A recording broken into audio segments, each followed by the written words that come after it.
Hi everyone, welcome to the session on dyslexia. Super glad you're here.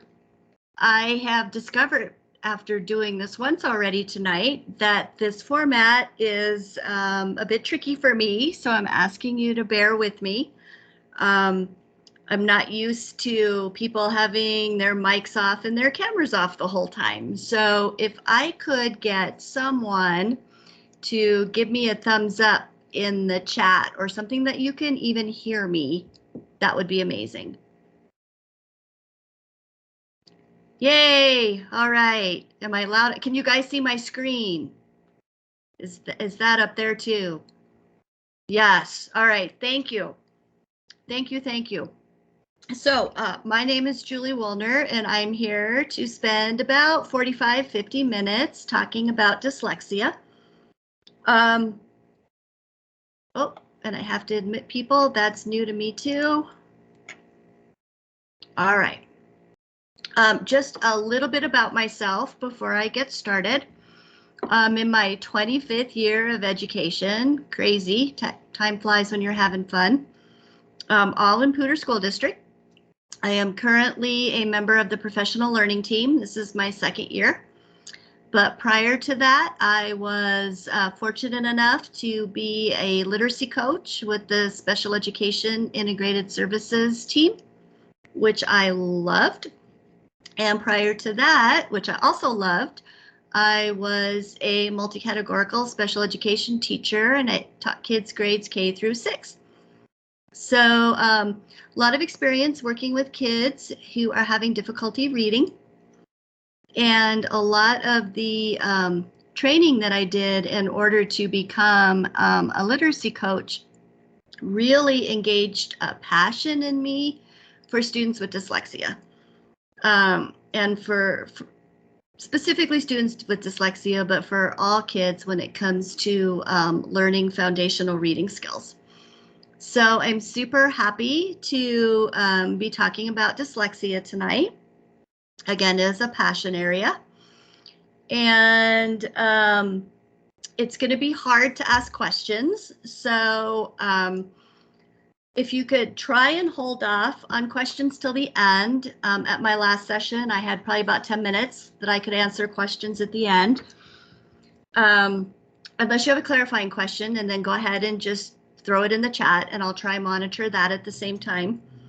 But know that the presentation that you'll be seeing, I will upload to the website tomorrow so that you will have access to all these slides to refer to later if you would like. Let's see.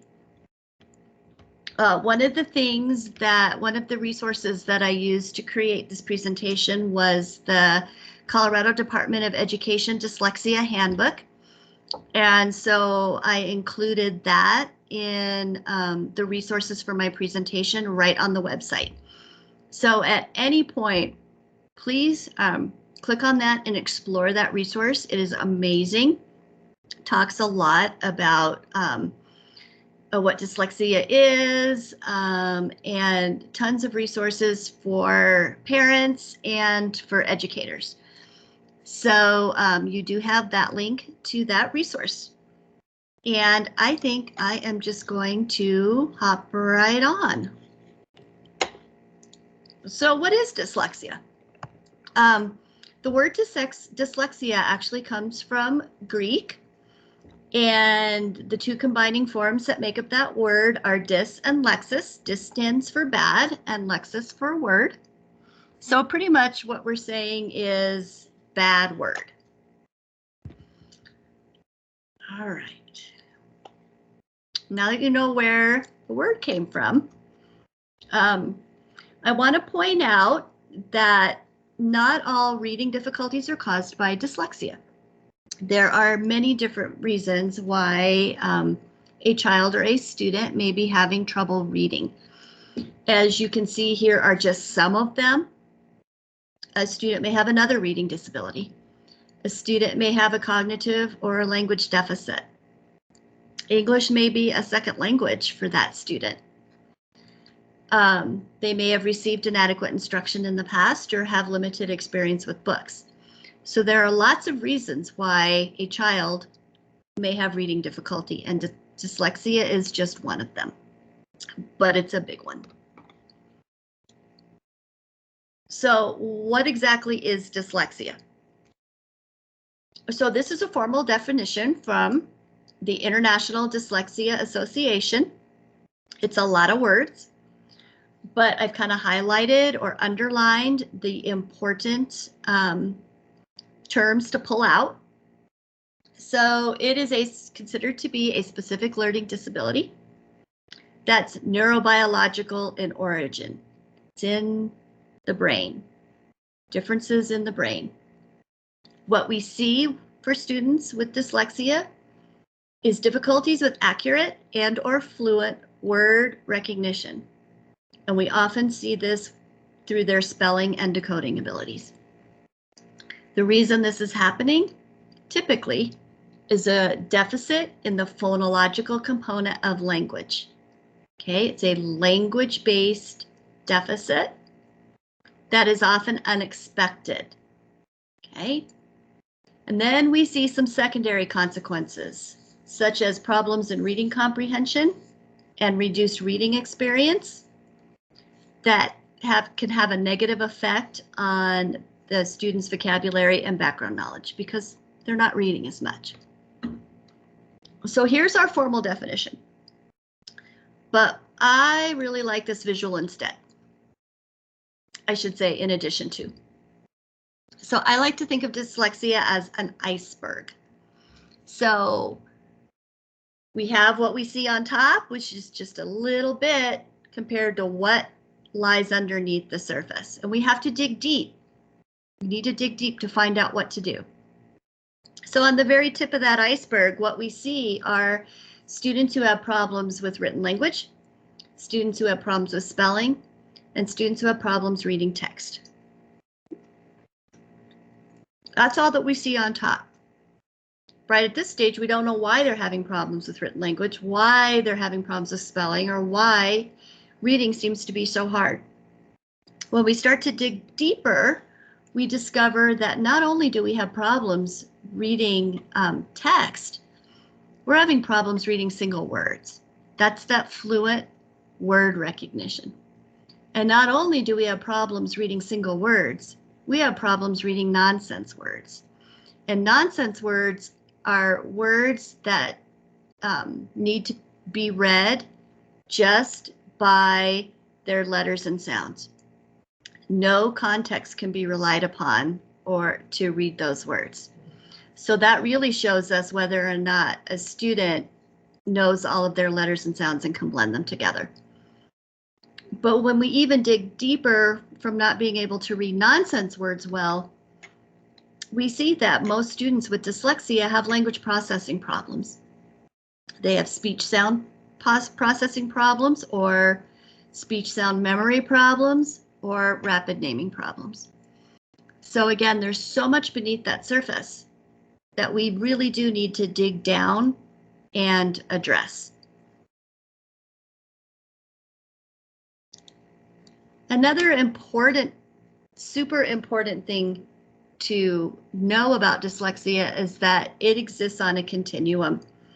And that continuum goes from mild characteristics to profound difficulty with reading and spelling. Students and children with dyslexia can be anywhere on this continuum. And that's going to be important for us to remember when we are looking at special education and Section 504 eligibility. Okay, where they fall on that continuum is important. All right, now we're going to play a little game. A little bit of audience participation, even though I can't see and hear you. We're going to play a little game of fact and myth. So what I'm going to do is I'm going to show you a statement. I am going to give you a couple seconds, maybe 10, 15 seconds to decide if that statement is a fact about dyslexia or a myth. Okay, fact or myth. Then what I want you to do is type that in the chat, but don't send it yet. Okay? I'm going to wait until everybody's had an opportunity to put their answer in the chat. And then I'm going to say waterfall, and you're all going to press send at the same time. So that way everyone has a chance to think for themselves before they start seeing the answer popping up in the chat. All right. Are you guys ready for the first statement? Here is your first statement. Is this a myth or is this fact? Dyslexia is a visual problem. Students with dyslexia see and write letters and words backward. Okay, don't hit send yet. Just type it. And when I say waterfall, everybody hit send.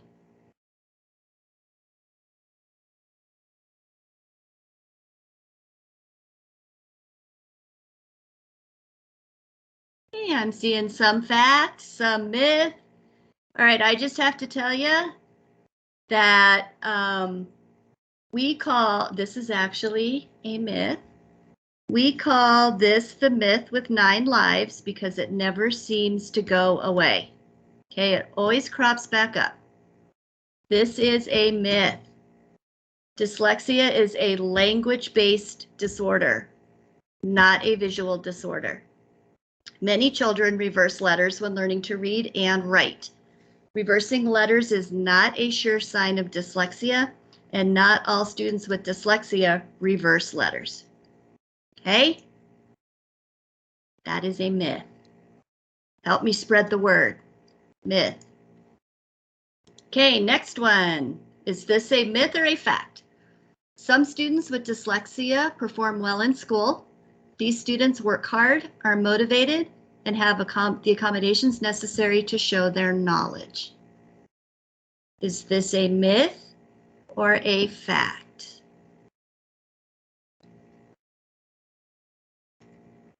Waterfall.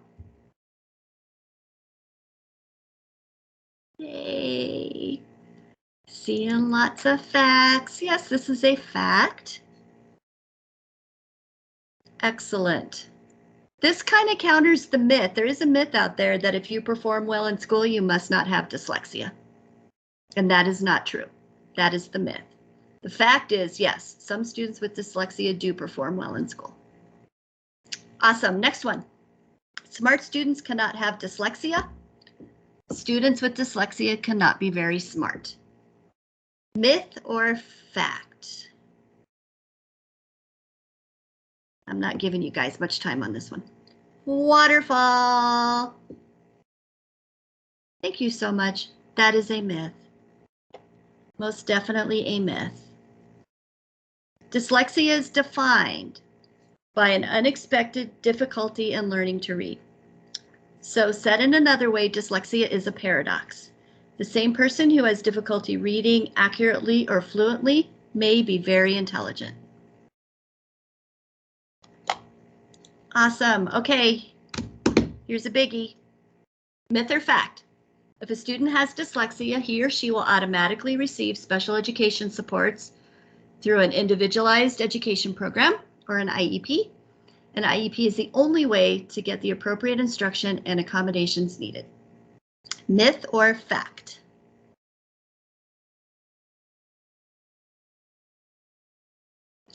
Waterfall.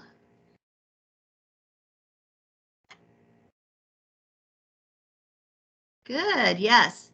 This is a myth. I actually put the fact on the next slide because I thought if you're sharing this with other folks in your buildings or wherever, you might want to have the actual fact in front of you. Remember back to our continuum. Dyslexia comes in many degrees, from mild to severe. Okay. Some kiddos who have characteristics of dyslexia might meet the eligibility requirements for special education under IDEA, and a lot do not. Okay. However, all students should receive appropriate services through a comprehensive multi-tiered systems of supports, which we call MTSS. Okay. So students who do not respond to those interventions and have that achievement gap may be eligible to receive interventions through special education. Also know that students identified with characteristics of dyslexia may also be considered for a 504 plan, which we'll talk about a little bit later in the presentation. Okay, myth or fact? Dyslexia, the result of a processing difference in the brain, will last a lifetime. Myth or fact? Waterfall.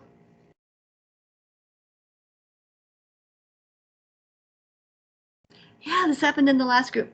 We've got kind of a mixture of, is that a myth or is that a fact? So it is a processing difference in your brain. That difference is not going to go away. Okay, so it is a fact. However, there are things we can do to mitigate the effects of dyslexia. And that includes providing accommodations, that includes specific interventions and supports. Okay, so even though the condition itself is lifelong, we can mitigate the effects. All right, easy one. Students with dyslexia cannot learn to read. Myth or fact?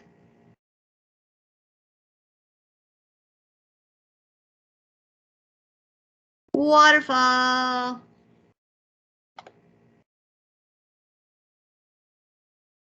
Yes, indeed. Yes, Beth, the brain is elastic. That is part of the mitigation that we can do. And you know, there is still a lot of research that's going on about that. Okay, however, this one is a myth. Okay. Students, sorry, I got distracted. Most students with dyslexia do learn to read, but they do so with greater effort. Many struggle with reading fluently. Frequently, In fact, most of the time, reading tends to be time-consuming and laborious and physically exhausting. All right, I think this is the last one of our fun game. Students who have dyslexia have poor reading comprehension skills. Myth or fact? You guys are with it, so we'll go ahead and do our waterfall.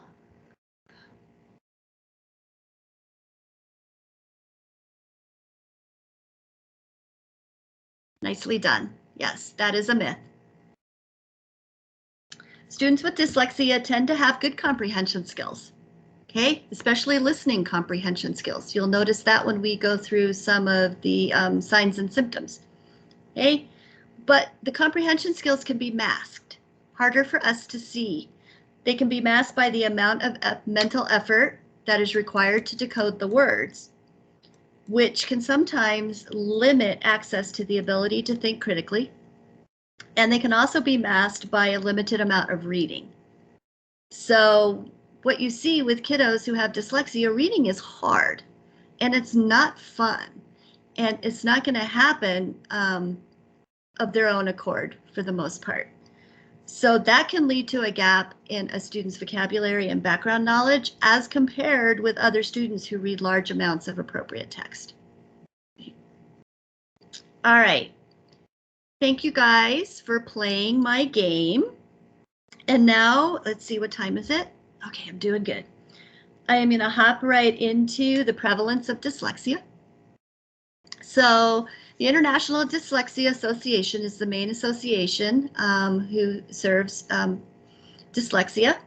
And they say that 15 to 20% of the population has a language-based learning disability. That boils down to like 1 in 5 people. So think about your classrooms if you're a teacher. Okay? But also think about that continuum. So you have kids mild to severe. Okay? When we look actually at special education services, of the students with specific learning disabilities, 70 to 80% of them have reading deficits.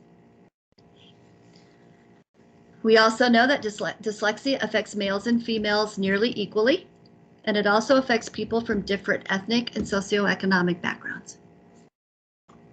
Oh, and another fun fact, we find it, somewhere between 25 and 40% of children with dyslexia also have ADHD. And conversely, approximately 25% of children with ADHD also have dyslexia. You will often see those together. And I didn't say it here, and I probably should have because the question came up in the last section. There's also a genetic component to dyslexia. So one of the things to look for is a student with a family history of reading difficulty. But that being said, just because there is a genetic component does not necessarily mean that if you have dyslexia, all your children will. Okay, it's a connection, but it hasn't been actually, the gene itself has not been identified yet. All right, well, let's hop into talking about dyslexia and the brain. So one of my favorite topics. I can kind of go on and on about it. But here is kind of a diagram of the reading brain. Keep in mind that this is a generalization. Okay, the exact brain science is much more specific. But the important thing to know when we talk about reading and kiddos with dyslexia is that oral language is a natural process. Learning to speak is a natural process, but learning to read is not. Okay, reading and writing came far after speaking in the evolution of language. And as a result, what has had to happen is that some of the different areas that in the brain that we use for other things had to be repurposed for reading. So we do not have one specific area in the brain that goes to reading. These are the 4 main areas, however, that need to work together for accurate and fluent reading to happen. And these all occur in the left hemisphere. So we have Broca's area here in blue, which is our speech sound awareness. We have our occipital lobe in the yellow, which is where we store our printed word images and where we have letter and letter pattern recognition. And then we have this kind of greeny fluid area called the angular gyrus. This is the area of the brain that kind of connects, I call it the bridge, between Broca's area and the occipital lobe. This is where your sound symbol associations are happening. And then down here we have our language comprehension or Wernicke's area of the brain, where we understand language itself. So when all of these are working together, we like to call it, it's like the superhighway of reading, right?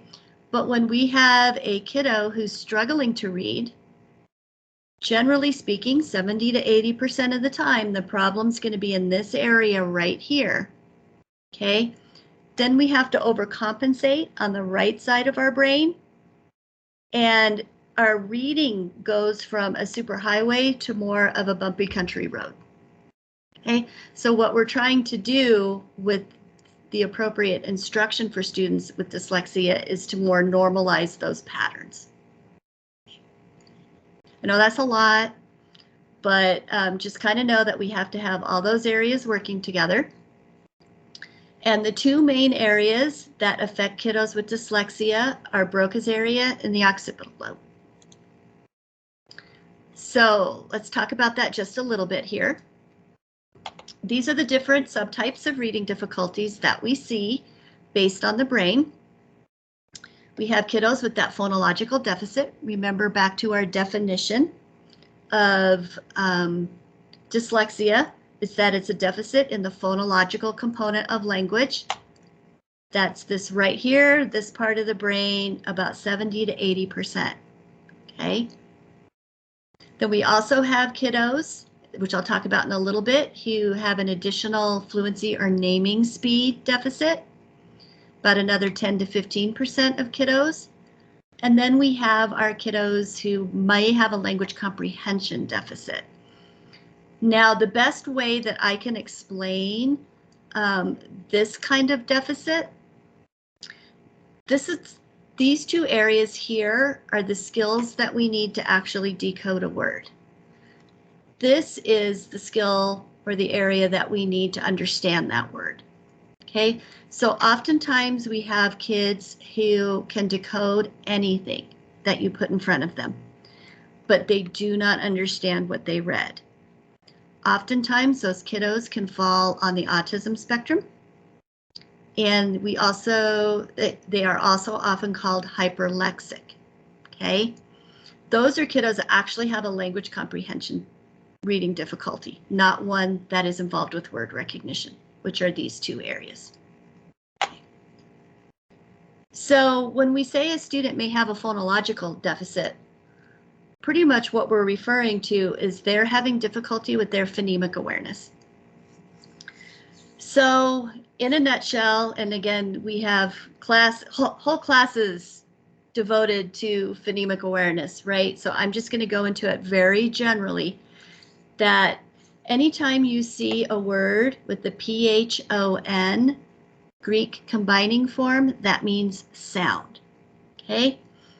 So when we say phonemic awareness, we're talking about sound. When we say phonics, we're talking about sound, okay? Phonemic awareness is the ability to identify, think about, or manipulate the individual sounds. A phoneme is an individual sound, smallest unit of sound. So when you look at the word dog, with the lovely ears here, we know that dog is made up of 3 phonemes that we co-articulate together when we speak. So we can take dog and we could break it up into d, a, g, okay? Students who can do that and then who can manipulate those sounds in those words. So like if I say, change the ah to I, what do you get? You would be able to say dig, okay? This is the general area that most students with dyslexia have difficulty with, okay? And it's important that we teach these phonemic awareness skills because it's the anchor for phonics. And phonics is taking the sound and attaching the letter to it. Okay, so phonemic awareness is that anchor for phonics. We have the sounds and we have the letters that attach to them. And this is how students start learning how to read. So what we see for kiddos that lack that phonemic awareness, we see difficulties learning letter-sound correspondences, and we see slow development of sight vocabulary. Okay, and by sight vocabulary, I mean the words that we store in that occipital lobe that we can read without having to sound them out first. Okay. Then we also have another 10 to 15% of dysfluent readers who had difficulty keeping that, keeping those stores of words in their word bank, so to speak. So that storage of printed words and letter pattern recognition is another difficulty. Sometimes we get our kiddos who have learned all the letters and letter sounds, but still have difficulty reading connected text fluently. Okay. And those are kids that we say have a double deficit. And this is coined, this term was coined by Marianne Wolf. She is a researcher out of Tufts University, very highly respected in the field, who stated that students may have naming speed fluency deficits in addition to a phonological deficit. That's considered to be the double deficit profile and also considered to be the most severe form of dyslexia. And I might add the hardest to intervene with, but not impossible. All right, I'm going to take a quick sip. And then I am going to head into the signs and symptoms. So this is divided up kind of by chunks of grades. And I'm going to go through them rather briefly because you are going to have access to this presentation, so you can refer to them later when you have more time. But in just talking about signs and symptoms, I also felt it was really important to talk about strengths, okay? Because all kids have so many gifts and strengths that we need to consider as well. So when we're looking at kiddos, our youngest kiddos, pre-K to grade 1, some of the possible strengths we may see are curiosity, a great imagination. These are kids sometimes we think they're mature beyond their years. Okay? But then some of the signs or weaknesses that we need to look out for are, like I mentioned before, a family history of reading and spelling difficulties, kiddos who were late learning to talk, kiddos who are having trouble with nursery rhymes and rhyming in general, and kiddos who are having difficulty naming letters or matching those letters to their sounds or blending those sounds together. And a lot of these are what is picked up when they come to pre-K and kinder. Okay. When we're looking at kiddos in 1st grade to 3rd grade, some possible strengths of students who have dyslexia is the ability to solve practical problems, very strong listening comprehension for the most part, understanding new concepts easily as long as they're presented orally. Again, that large oral vocabulary, enjoyment in puzzles and in building things. But some things to see that if you see, you may want to flag are kiddos who are still having difficulty breaking spoken words apart into their sounds, which is that phonemic awareness I mentioned. Kiddos having difficulty sounding out simple words. Kiddos who are starting to complain about how hard reading or spelling is and that they don't want to do it. And their reading is inaccurate, slow, and not automatic. 3rd through 6th grade, their oral vocabulary continues to grow. We see strong comprehension in stories that are read to them. We also see these students tend to have strong thinking skills. They can conceptualize, they can reason, they can make abstractions, and a lot of them can see the big picture.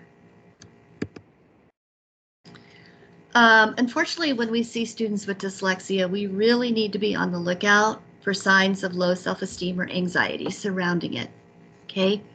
Another myth I should have put up there that everybody knows at this point is that these students are not just lazy, okay? They are having to work twice as hard as everyone else to be able to decode and read. Okay, so we really need to watch out for their self-esteem and levels of anxiety. We do again see that their oral language abilities are much higher than their reading or their writing skills. The reading is still slow, inaccurate, or choppy because a lot of time is being spent decoding. In 3rd to 6th grade, we're starting to make that shift from learning to read to reading to learn. And these kids are having difficulty reading unfamiliar words or sounding out those multisyllabic words. They will avoid reading out loud, and you will often see poor spelling and handwriting. Middle school. Some strengths are a high level of understanding what is presented to them orally. Very sophisticated spoken vocabulary. You can see this progressing up. Oftentimes we see strengths in areas that are not as dependent on reading, such as math or computers or visual arts. And oftentimes these students have exceptional empathy and warmth and emotional intelligence. This is grade 6 through 9, man. It's trouble finishing tests on time and homework, okay? It's very difficult to learn a foreign language or even some music. Again, watch out for that low self-esteem or anxiety. And the kiddos are starting to notice too, if they haven't by this point already, that that they have to study more than their peers to try and keep up. They need to reread a lot for meaning. Writing is hard, very brief and simple. Even though they have that great store of vocabulary, it's hard to get it down on paper. And the reading is tiring, it's exhausting. When we get to 9th grade and beyond, we see success in areas that are not as dependent on memory, talent for high level conceptualization and originality, big picture thinking again, and thinking outside the box. And we also notice resilience and the ability to adapt. Again, low self-esteem and anxiety is important to address. And we all know that their knowledge is not reflected in standardized test scores. Reading is still hard, happens slowly. Their compositions, even if they're done on a word processor or a computer, can be disorganized and lack cohesion. And yeah, we have spell check, but sometimes it's still really hard to determine the correct spelling of a word.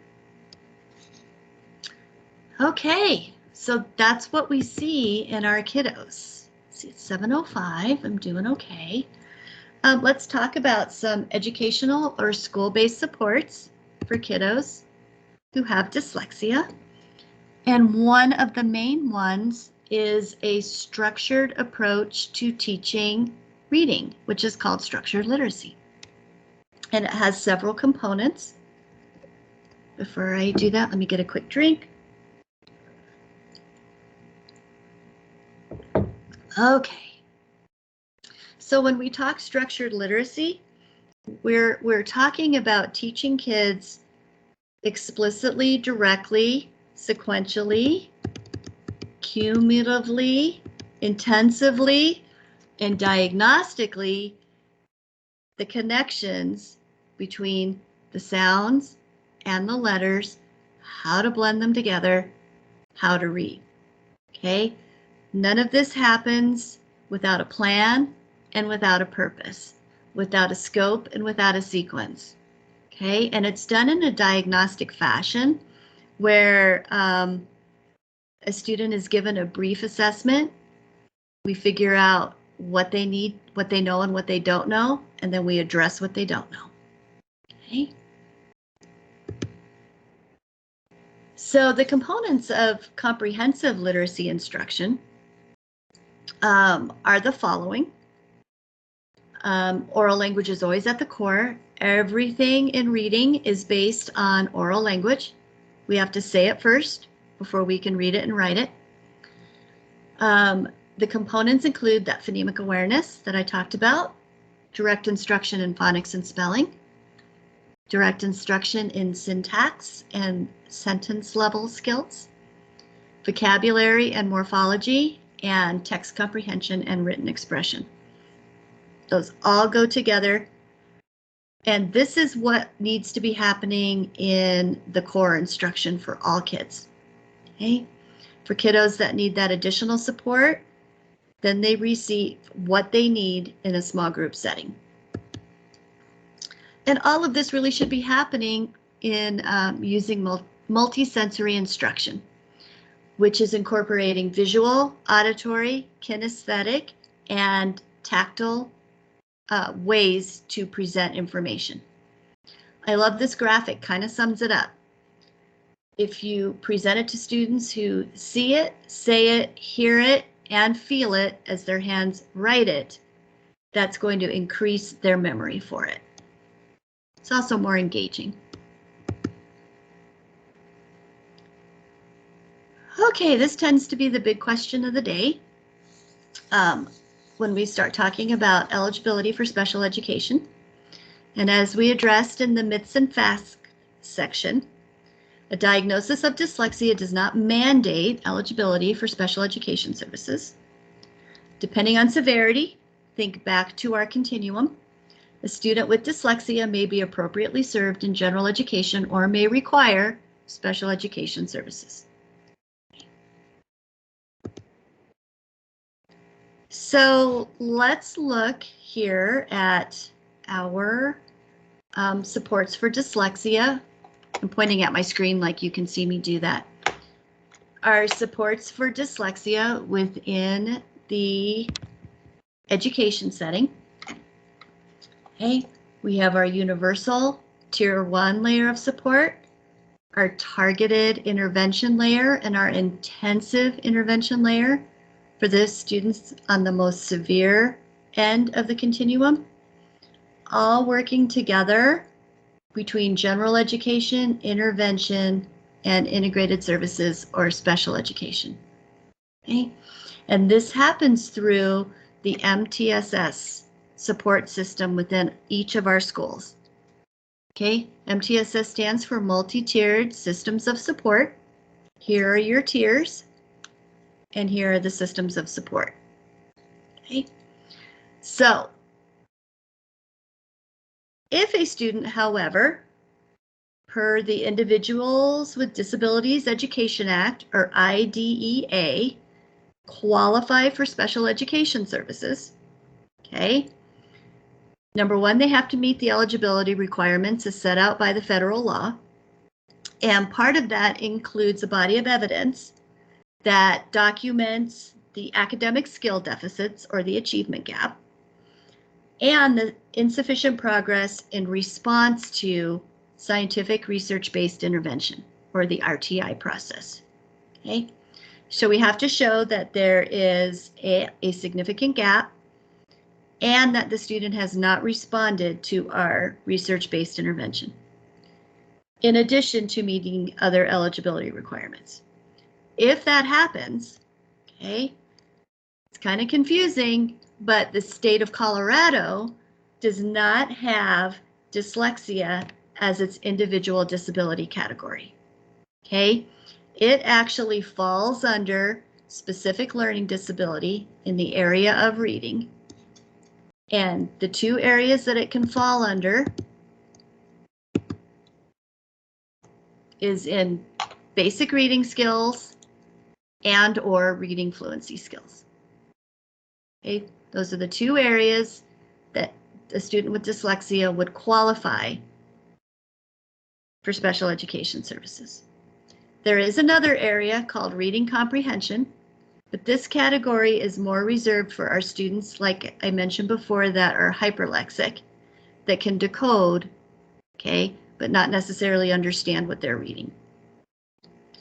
So it'd be in these two areas. If the student does not qualify in either of those two areas, for whatever reason, then what we can do next is we can consider a 504 plan. Okay? Or this can even happen first. I apologize for the visual itself is a little fuzzy. It was the best one I could find, but I'm going to go through it briefly and just give you a little overview of the difference between an IEP and a 504 plan. So number one, there are different types of laws that come from different federal departments.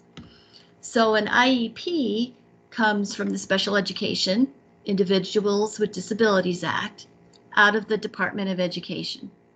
A Section 504 plan is based on the Rehabilitation Act of 1973, and it comes out of the Office of Civil Rights. Okay, so two separate plans.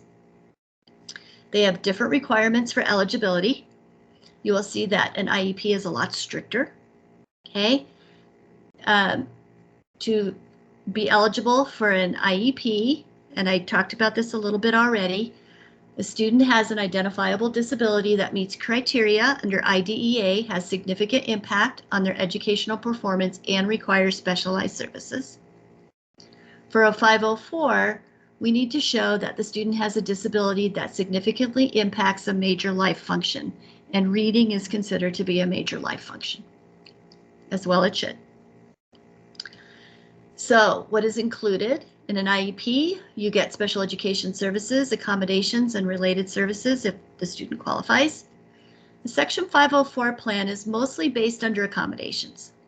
This graphic says modifications. I don't see that as much. I see it more as accommodations.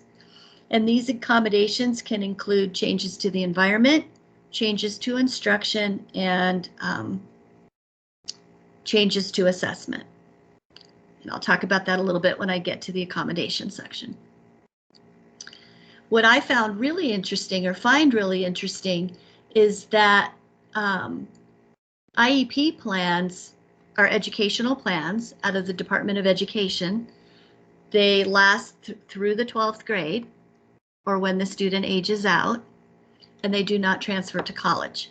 However, a 504 is considered a schoolwork and college plan, and 504 plans will transfer to college. So it's just something else to think about. All right, great. One more sip. Let's talk a little bit about some accommodations that can be given to kiddos. Okay, so some accommodations that we can give for students for reading are access to audiobooks and text-to-speech software. Okay, technology is amazing now for people with dyslexia. There are lots of things that we can do now. We have a lot of Google applications that can be used where you can highlight text and have it read to you. Drag and speak, all kinds. Another good accommodation for reading is allowing students additional time to complete their reading assignments. Okay. And huge, please don't ask a student with dyslexia to read orally in the classroom unless that student specifically volunteers to do so. Okay, don't put them on the spot. Some of the major accommodations that are given for testing are provision of a human reader or an audio recording or someone to read the test questions to the student, to allow the student to respond to the test questions orally. Give them additional time. Additional time is huge. I was attending a conference, one of those online conferences last year from the International Dyslexia Association, where they said the biggest gift you can give a student with dyslexia is additional time. And then giving them a quiet test location as well, so free of distractions and other students. All right, whew, I talked a lot. Here are some of the resources that I rely on when I am talking about dyslexia. The Colorado Department of Education has, like I alluded to before, a fantastic reference. Their dyslexia handbook is amazing. It's right in tune with current research on dyslexia. And then these are some of the other books that I have read. The Dyslexia Checklist, Essentials of Dyslexia Assessment, Basic Facts About Dyslexia, Basic Facts About Assessment, Rising to Dyslexia Challenges Through MTSS, and my favorite book by Sally Shaywitz, Overcoming Dyslexia. So, oh my gosh, I have to end with one of my favorite quotes, as well as my contact information kind of stuck down there on the bottom. Ordinarily, I'd have someone else read this by now because I'm sure you're sick of hearing my voice, but since I can't do that, I will read it. Students can succeed when provided with the proper instruction, intervention, and support, as well as the tenacity of committed parents and teachers to do what it takes to help students succeed. So, yay, I think I'm done. It is 7:18. I am certainly happy to stay on for a little bit and answer some specific questions. If not, you guys are free to end your night a little bit early. And if you wouldn't mind going back onto the webpage that Kevin shared earlier and do the feedback, that would be awesome. Always love to have people's feedback. So what I'm going to do now, I think I figured out how to do this.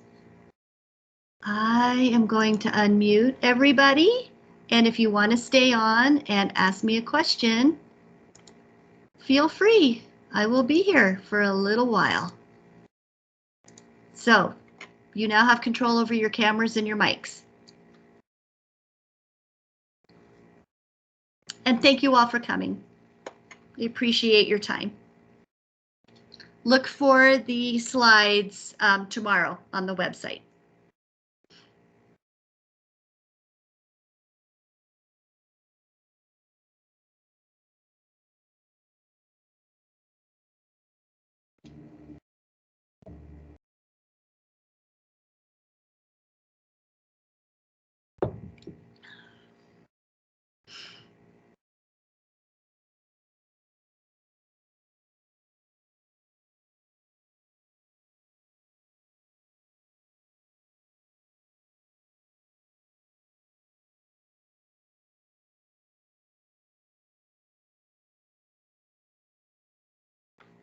Any of you guys have a question? If you're still here? If not, I'm going to go ahead and close out the room.